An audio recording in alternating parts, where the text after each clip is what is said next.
জিনিস দেখাই। এই যে গাছটা, এর যে আসল কি নাম আমি জানি না, তবে যখন বাজার করতে গেছিলাম সোপাতে তখন এই গাছটা দেখে নিয়ে এসেছিলাম, মানে স্যালাড হিসেবে খাওয়ার জন্য।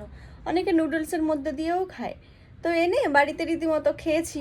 এত দূর ছিল, এই যে কাটা বোঝাও যাচ্ছে, এতটা কেটে খেয়েছি। খাওয়ার পরে দেখলাম নিচে ওই যে ছোলা গাছের যেরকম বীজ হয় না, ছোলার যে বীজ বেরোয়, এই যে এরকম বীজ। তা ভাবলাম তাহলে একটা পাত্রে রেখে দিই, দেখি বাড়ে কিনা। আজ 1 সপ্তাহ হলো, 1 সপ্তাহের মধ্যে গাছটা দেখুন কি সুন্দর বেড়েছে। মানে আমি যখন কিনে নিয়ে এসেছিলাম তখন এত বড়ও ছিল না, এর অর্ধেক ছিল, এতটা মতো ছিল। এই 1 সপ্তাহের মধ্যে এত সুন্দর বেড়েছে, মানে এটাকে আর আমার কেটে খেতে ইচ্ছা করছে না। মনে হচ্ছে ঘরের মধ্যে আমি এভাবেই সাজিয়ে রেখে দিই। দেখতেও খুব ভাল লাগছে। দেখুন কি অসাধারণ লাগছে দেখতে। এরকম গাছ দেখে কেটে খাওয়া যায়? তাই এটাকে এভাবেই রেখে দেবো ঘরের মধ্যে যতদিন থাকে।